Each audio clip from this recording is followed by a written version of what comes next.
Hello my dear students, ಹೇಗಿದ್ದೀರಾ ಎಲ್ಲರೂ? Welcome to Pallavi tutorials. ಮಕ್ಕಳೇ, ಸೆಕೆಂಡ್ PUC ಎಕ್ಸಾಮನ್ನು ಬರೆಯಲಿಕ್ಕೆ ಎಲ್ಲ ಮಕ್ಕಳು ಕೂಡ ಪ್ರಿಪೇರ್ ಆಗ್ತಾ ಇದ್ದೀರಿ. ಸೊ ಆ್ಯನ್ಯುವಲ್ ಎಕ್ಸಾಮಲ್ಲಿ ಒಳ್ಳೆ ಸ್ಕೋರನ್ನು ಮಾಡಬೇಕು ಅಂತ ಹೇಳಿದ್ರೆ ಬೋರ್ಡಿಂದ ರಿಲೀಸ್ ಆಗಿರುವಂತಹ ಅಷ್ಟೂ ಸಬ್ಜೆಕ್ಟ್, ನಿಮ್ಮ ಒಂದು ಸೆಲೆಕ್ಷನ್ ಸಬ್ಜೆಕ್ಟ್ ಯಾವುದ್ಯಾವುದಿದೆಯೋ, ಕಾಮರ್ಸ್ ಆಗಿರ್ಬೋದು, ಆರ್ಟ್ಸ್ ಆಗಿರ್ಬೋದು ಮಕ್ಕಳೇ, ಆ ಸಬ್ಜೆಕ್ಟಿಗೆ ಸಂಬಂಧಪಟ್ಟಂತೆ ಬೋರ್ಡ್ ಅವರು ರಿಲೀಸ್ ಮಾಡಿರುವಂತಹ ಎಲ್ಲ ಮಾಡೆಲ್ ಕ್ವಶನ್ ಪೇಪರ್ಗಳನ್ನು ಕೂಡ ಓದ್ಕೊಳ್ಬೇಕು. ಅದರಲ್ಲಿರುವಂಥ ಕ್ವಶನ್ಸ್ಗಳಿಗೆ ರೆಡಿ ಆಗಲೇಬೇಕು. ಅದ್ರ ಜೊತೆಗೆ ನಿಮಗೆ 2 ಪ್ರಿಪ್ರೇಟ್ರಿ ಎಕ್ಸಾಮ್ಗಳು ಆಗಿದೆ ಅಲ್ವಾ? ಸೊ 2 ಪ್ರಿಪ್ರೇಟ್ರಿ ಎಕ್ಸಾಮಲ್ಲಿ ಏನೇನು ಕ್ವಶನ್ಸ್ಗಳನ್ನ ಕೇಳಿದಾರೋ ಅದು ನಿಮ್ಮ ವಾರ್ಷಿಕ ಪರೀಕ್ಷಾ ದೃಷ್ಟಿಯಿಂದ ತುಂಬಾ ಇಂಪಾರ್ಟೆಂಟ್ ಆಗಿರುತ್ತೆ. ಸೊ ಎಕ್ಸಾಮ್ 1, ಎಕ್ಸಾಮ್ 2 ಅಲ್ಲಿಗೆ ನೀವೇನು ಮಾಡಬೇಕು, ಪ್ರತಿಯೊಂದು ಸಬ್ಜೆಕ್ಟಿಗೂ ಸಂಬಂಧಪಟ್ಟಾಗೆ 5 ಕ್ವಶನ್ ಪೇಪರಿಗೆ ರೆಡಿ ಆಗಬೇಕು. 5 ಕ್ವಶನ್ ಪೇಪರ್ಸಿಗೆ ರೆಡಿ ಆಗಬೇಕು. ಯಾವುದು model paper 3, preparatory 1, preparatory 2, 5 papers. ಓಕೆನಾ? ಸೊ ಈ ಒಂದು ವಿಡಿಯೋದಲ್ಲಿ ಬಿಸ್ನೆಸ್ ಸ್ಟಡೀಸಿಗೆ ಸಂಬಂಧಪಟ್ಟಾಗೆ ಎಕ್ಸಾಮ್ 1 ಪ್ರಿಪ್ರೇಟ್ರಿ 1 ಏನಿದೆ ಆ ಒಂದು ಕ್ವಶನ್ ಪೇಪರಲ್ಲಿ ಇರುವಂತಹ ಕ್ವಶನ್ಸ್ಗಳಿಗೆ ಆನ್ಸರ್ನ ಹೇಳ್ತಾ ಇದ್ದೀನಿ. ಆ್ಯಂಡ್ ನೀವಿಲ್ಲಿ ಒಂದು ಅಬ್ಸರ್ವ್ ಮಾಡಬೇಕಾಗಿರೋದೇನು ಅಂತ ಹೇಳಿದ್ರೆ, ಪ್ರಿಪ್ರೇಟ್ರಿ 1ನಲ್ಲಿ ಕೇಳಿರುವಂತಹ ಎಲ್ಲ ಕ್ವಶನ್ಸು ನಿಮ್ಮ ಬೋರ್ಡಿಂದ ಏನು ರಿಲೀಸ್ ಆಗಿತ್ತಲ್ಲ 3 ಮಾಡೆಲ್ ಕ್ವಶನ್ ಪೇಪರ್ಸು, ಅದರಲ್ಲೇ ಒಂದೊಂದರಿಂದ ಒಂದೊಂದು ಕ್ವಶನ್ನ ತೆಗೆದು ಕೊಟ್ಟಿದ್ದಾರೆ. ತುಂಬ ಈಸಿ ಇತ್ತು. Which of the following is an organisational objective of management ಅಂತದೆ. ನಾನು ನಿಮಗೆ ಮಾಡೆಲ್ ಕ್ವಶನ್ ಪೇಪರ್ನ ಎಕ್ಸ್ಪ್ಲೈನ್ ಮಾಡುವಾಗ ಡೀಟೇಲ್ ಆಗಿ ಎಕ್ಸ್ಪ್ಲೈನ್ ಮಾಡಿದ್ದೀನಿ, ಮತ್ತೆ ಹೇಳ್ತಾ ಹೋಗಲ್ಲ, ತುಂಬಾ ಟೈಮ್ ತೊಗೊಳುತ್ತೆ. ಸೊ ಆಬ್ಜೆಕ್ಟಿವ್ಸ್ ಆಫ್ ಮ್ಯಾನೇಜ್ಮೆಂಟಲ್ಲಿ 3 ಟೈಪ್ಸ್ ಆಫ್ ಮ್ಯಾನೇಜ್ಮೆಂಟು. ಒಂದು ಆರ್ಗನೈಸೇಷನಲ್ ಆಬ್ಜೆಕ್ಟಿವ್ಸು, ಇನ್ನೊಂದು ಪರ್ಸನಲ್ ಆಬ್ಜೆಕ್ಟಿವ್ಸು, ಇನ್ನೊಂದು ಸೋಷಿಯಲ್ ಆಬ್ಜೆಕ್ಟಿವ್ಸು. ಕರೆಕ್ಟಾ? ಸೊ ಈ ಆರ್ಗನೈಸೇಷನಲ್ ಆಬ್ಜೆಕ್ಟಿವ್ಸ್ನ ನಾವೇನಂತ ಕರಿತೀವಿ? ಎಕನಾಮಿಕ್ ಆಬ್ಜೆಕ್ಟಿವ್ಸ್ ಅಂತ ಕೂಡ ಕರಿತೀವಿ. ಸೊ ಆರ್ಗನೈಸೇಷನಲ್ ಆಬ್ಜೆಕ್ಟಿವ್ಸಲ್ಲಿ ಬರೋದು ಯಾವುದು? Profit, growth, survival. ಸೊ ಇದಿಷ್ಟರಲ್ಲಿ ಅಲ್ಲಿ ಕೊಟ್ಟಿರುವಂತಹ ಪಾಯಿಂಟ್ ಏನು? ಆಪ್ಷನಲ್ಲಿ ಪ್ರಾಫಿಟ್ ಇದೆ, ಅದಕ್ಕಾಗಿ ನಾನು ಪ್ರಾಫಿಟ್ ಹಾಕ್ತೀನಿ. Personal growth personal objectives, employment opportunities personal objectives, competitive salary ಕೂಡ personal objectives. Henri Fayol was a mining engineer, ಡೌಟೇ ಇಲ್ಲ ಇದರಲ್ಲಿ. Next dash is deciding in advance what to do and how to do ಕೇಳಿದರೆ, planning means deciding in advance what to do, how to do, where to do, from who is to do it, ಎಲ್ಲವೂ ಕೂಡ ಬರುತ್ತೆ. Next, which steps of organising involves deciding who will perform A particular job. ಓಕೆನಾ? Organising ಪ್ರೋಸೆಸ್ಸಲ್ಲಿ ಕೆಲವೊಂದಿಷ್ಟು 4 steps ಇದೆಯಲ್ಲ, ಪ್ರತಿ step ಏನೇನು ಹೇಳುತ್ತೆ ಅಂತ ಹೇಳಿಕೊಂಡು ನಿಮಗೆ ಮೀನಿಂಗ್ ಗೊತ್ತಿರುತ್ತೆ. ಯಾರು ಪರ್ಟಿಕ್ಯುಲರ್ ಆಗಿ ಕೆಲಸವನ್ನು ಮಾಡಬೇಕು ಅಂತ ಹೇಳೋದಕ್ಕೆ ನಾವೇನಂತ ಕರಿತೀವಿ? Assignment of duties. So assignment of duties means it involves deciding who will perform a particular job. Next, jewelry is an example for shopping product. ಓಕೆನಾ? ಸೊ ಇವೆಲ್ಲವೂ ಕೂಡ ಮಾಡೆಲ್ ಪೇಪರಲ್ಲೇ ಡೀಟೇಲ್ ಆಗಿ ಕೊಟ್ಟಿರುವಂತಹ ಕ್ವಶನ್ಸು.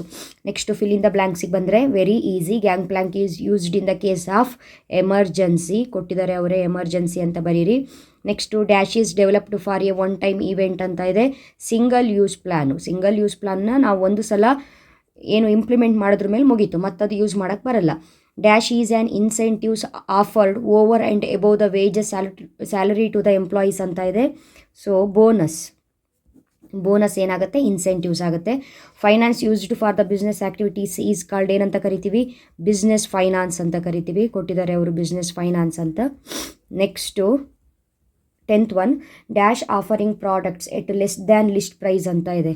ಸೊ 10 ರೂಪಿ ಇರುವಂತಹ ಪೆನ್ನನ್ನು 8 ರೂಪಿಗೆ sale ಮಾಡಿದರೆ ಏನಂತ ಕರಿತೀವಿ? ಅದಕ್ಕೆ answer discount. So answer discount. Next match the ಫಾಲೋಯಿಂಗಿಗೆ ಬಂದರೆ ಈಸಿಯಾಗಿ ಕೊಟ್ಟಿದ್ದಾರೆ. ಫಸ್ಟು ಬಿಸ್ನೆಸ್ ಎನ್ವಿರಾನ್ಮೆಂಟಿಗೆ ಚಾಪ್ಟರಿಗೆ ಸಂಬಂಧಪಟ್ಟಾಗೆ ಕಾಂಪೋಸಿಷನ್ ಆಫ್ ಫ್ಯಾಮಿಲಿ ಕೇಳಿದ್ದಾರೆ, social environment, elements of delegation ಕೇಳಿದ್ದಾರೆ, accountability, off the job training method ಕೇಳಿದ್ದಾರೆ, ಫಿಲ್ಮ್ಸ್ ಬರುತ್ತೆ, limitation of controlling, costly affair, place ಕೇಳಿದ್ದಾರೆ, ಮಾರ್ಕೆಟಿಂಗ್ ಮಿಕ್ಸ್. ಇದೆಲ್ಲವೂ ಕೂಡ ಮಾಡೆಲ್ ಪೇಪರ್ ಕ್ವಶನ್ಸೇ. ಓಕೆನಾ? Next give an example for top level management ಅಂತ ಇದೆ. CEO ಆದರೂ ಬರಿಬಹುದು, ಬೋರ್ಡ್ ಆಫ್ ಡೈರೆಕ್ಟರ್ಸ್ ಆದರೂ ಬರಿಬಹುದು, ಚೇರ್ಮನ್ ಆದರೂ ಬರಿಬಹುದು, ಯಾವುದಾದ್ರೂ ಒಂದನ್ನು ಬರೀರಿ. 2 ಪಾಯಿಂಟ್ ಗೊತ್ತಿರಬೇಕಾಗತ್ತೆ ನಿಮಗೆ 2 ಮಾರ್ಕ್ಸಿಗೆ ಕೇಳಿದ್ರೆ. State the first step in staffing process ಅಂತ ಕೇಳಿದರೆ, man power planning first step, man power planning. Next name any one element of direction ಅಂತ ಕೇಳಿದರೆ 4 ಎಲಿಮೆಂಟ್ ಇದೆ. ಸೊ ಮಾಡೆಲ್ ಪೇಪರಲ್ಲಿ ಹೇಳಿರುವಂಥ ಕ್ವಶನ್ನೇ ಯಾವುದಾದ್ರೂ ಬರೀಬಹುದು. ಸೂಪರ್ವಿಷನ್ ನಾನು ಬರೀತೀನಿ, ಫಸ್ಟ್ ಪಾಯಿಂಟೇ ಆಗಿರೋದ್ರಿಂದ ಸೂಪರ್ವಿಷನ್ ಬರಿತಾ ಇದ್ದೀನಿ. ನೀವು ಸೂಪರ್ವಿಷನ್ನು, ಮೋಟಿವೇಶನ್ನು, ಲೀಡರ್ಶಿಪ್ಪು, ಕಮ್ಯುನಿಕೇಷನ್ನು ಯಾವುದು ಬೇಕಿದ್ರೂ ಬರಿಬೋದು. Next Sunrise Limited has decided to replace its existing machine with modern machinery that has higher production capacity. What type of decision ಅಂತ ಕೇಳಿದ್ದಾರೆ. ಸೊ ಅಸೆಟ್ಸ್ ಮೇಲೆ ಇನ್ವೆಸ್ಟ್ ಮಾಡ್ತಾ ಇರುವಂಥದ್ದು. ಇದು ಕೂಡ ನಿಮ್ಮ ಮಾಡೆಲ್ ಪೇಪರಲ್ಲಿ ಏನಿತ್ತು ಅದೇ ಕ್ವಶನ್ನು. ಸೊ ಅಸೆಟ್ಸ್ ಮೇಲೆ ಇನ್ವೆಸ್ಟ್ ಮಾಡಿದ್ರೆ ಲಾಂಗ್ ಟರ್ಮ್ ಅದು ಬರುತ್ತೆ, ಹಾಗಾಗಿ ಇನ್ವೆಸ್ಟ್ಮೆಂಟ್ ಡಿಸಿಷನ್ ಅಂತ ಬರೀರಿ. ನೆಕ್ಸ್ಟು ಎಕ್ಸ್ಪ್ಯಾಂಡ್ NGOs ಅಂತ ಕೇಳಿದ್ದಾರೆ. ಇದು ನಿಮಗೆ ಕನ್ಸ್ಯೂಮರ್ ಪ್ರೊಟೆಕ್ಷನ್ನು ಲಾಸ್ಟ್ ಚಾಪ್ಟರ್ ಏನಿದೆ ಆ ಚಾಪ್ಟ್ರಲ್ಲಿ ಕೇಳಿರುವಂತಹ ಕಾನ್ಸೆಪ್ಟು. NON-G ಗೌರ್ನಮೆಂಟ್ ಆರ್ಗನೈಸೇಷನ್ಸ್ ಓಕೆನಾ ಮಕ್ಕಳೇ. ಸೊ ಇದಿಷ್ಟು ಕೂಡ 1 ಮಾರ್ಕಿಗೆ ಕ್ವಶನ್ಸು. 2 ಮಾರ್ಕ್ಸಿಗೆ ಐ ಥಿಂಕ್ ಆನ್ಸರ್ ಹೇಳೋದು ಬೇಡ ಅಂದ್ಕೊಂಡಿದ್ದೀನಿ. ಯಾಕಂತ ಹೇಳಿದರೆ ಇಲ್ಲಿರೋ ಎಲ್ಲ ಕ್ವಶನ್ಸು ನಿಮ್ಮ ಮಾಡೆಲ್ ಪೇಪರಲ್ಲಿ ಇರೋ ಕ್ವಶನ್ಸೇ.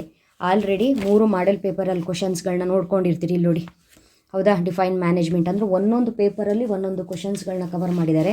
ಎಕ್ಸ್ಟ್ರಾ ಅಂತ ಯಾವ ಕ್ವಶನ್ನು ಇಲ್ಲ ಇಲ್ಲಿ, ಎಲ್ಲವೂ ಕೂಡ ಈಸಿಯಾಗಿರೋದೆ, ಆಲ್ರೆಡಿ ಕೊಟ್ಟಿರುವಂಥದ್ದೇ.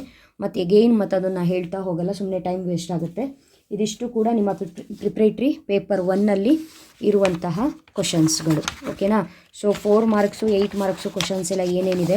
ಸೊ ತುಂಬ ಜನ ಕಮೆಂಟ್ ಮಾಡ್ತಾ ಇದ್ದೀರಿ, ನನಗೂ ಗೊತ್ತಾಗ್ತಾ ಇದೆ.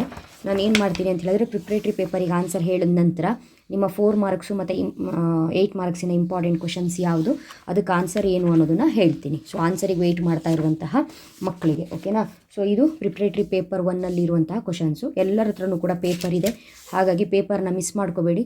ಯಾಕಂದರೆ ಪ್ರಿಪ್ರೇಟ್ರಿ ಪೇಪರಲ್ಲಿರುವಂತಹ ಕ್ವಶನ್ಸು ಆ್ಯನ್ಯುವಲ್ ಎಕ್ಸಾಮಿಗೆ ತುಂಬಾ ಇಂಪಾರ್ಟೆಂಟ್. ಬೈ ಚಾನ್ಸ್ ಇಲ್ಲ ಪೇಪರ್ ಎಲ್ಲೋ ಮಿಸ್ ಆಗಿದೆ ಅಂತ ಹೇಳಿದ್ರೆ ಅದಕ್ಕೆ ಇಲ್ಲಿ ಪಾಸ್ ಮಾಡಿ ಕ್ವಶನ್ಸ್ ಏನಿದೆ ಅದನ್ನು ಬರ್ಕೊಬಿಡಿ. ಇದಿಷ್ಟು ಕೂಡ ಇಂಪಾರ್ಟೆಂಟ್, ಓಕೆನಾ. ನೆಕ್ಸ್ಟು ಪೇಪರ್ 2ಅಲ್ಲಿ ಏನು ಕ್ವಶನ್ಸ್ ಇದೆ ಅದನ್ನು ಹೇಳ್ತೀನಿ. ಸೊ ಕನ್ನಡ ಮೀಡಿಯಮ್ಗೂ ಕೂಡ ಆನ್ಸರ್ನ ಹೇಳ್ತೀನಿ ನೆಕ್ಸ್ಟು. ಮುಂದಿನ ವಿಡಿಯೋದಲ್ಲಿ ಮತ್ತೆ ಸಿಗ್ತೀನಿ. ಅಲ್ಲಿವರೆಗೂ ಚೆನ್ನಾಗಿ ಓದ್ಕೊಳ್ಳಿ ಮಕ್ಕಳೇ. Thank you, all the best.